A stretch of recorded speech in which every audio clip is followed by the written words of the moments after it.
مفيش لاعب حصل على غرامات أو إيقافات زي اللاعب محمود عبد المنعم كهربا.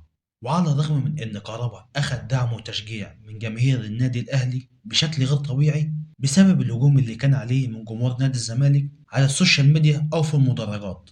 عشان كده جمهور النادي الأهلي كان بيدعم وبيساند كهربا على طول علشان يحميه من الهجمات الشرسة اللي كانت عليه من جمهور نادي الزمالك. لكن مع الوقت بدأ عدد كبير من جمهور النادي الأهلي اللي كان أكبر ساند وداعم لكهربا إنه يطلب برحيله عن النادي بسبب سلوكياته مع اللاعيبة زمايله ومشاكله في أوضة اللبس وعدم انضباطه خارج الملعب وإهماله في التدريبات وخلافاته دايما مع مستر كولر وقبل منه بيتسو موسيماني. وكل ده بينعكس على أدائه في الملعب. وكهربا حرفيا لما بينزل الملعب تحس إن النادي الأهلي ناقص لاعب.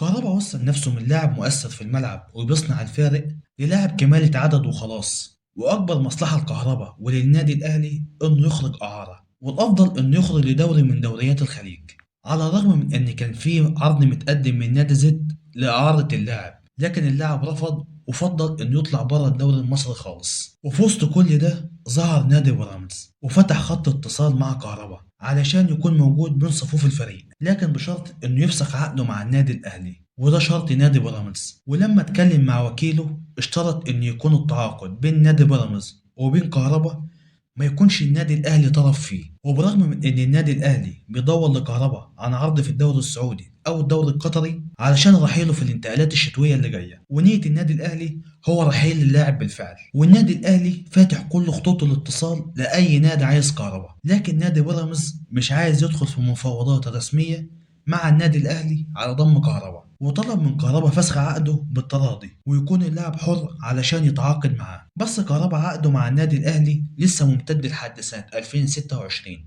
يعني لسه باقي له الموسم ده والموسم اللي جاي كمان. والسؤال هنا، هل كهربا هيقدر يفسخ عقده مع النادي الأهلي ويكون لاعب حر ونشوفه في الدور التاني من مسابقة الدوري العام مع نادي بيراميدز؟ ده اللي هنعرفه الفترة اللي جاية لما تتفتح الانتقالات الشتوية، وهنعرف مصير كهربا هل هيكمل مع النادي الأهلي بالرغم من مستواه السيء ولا هيكون ليه وجهة تانية غير النادي الأهلي. وده اللي بيتمناه عدد كبير من مشجعين النادي الأهلي، إن كهربا ما يكونش موجود ضمن صفوف الفريق، لأن مردوده جوه الملعب مش بيرضي طموحات مشجعين النادي الأهلي، لأن جمهور النادي الأهلي عنده النادي رقم واحد.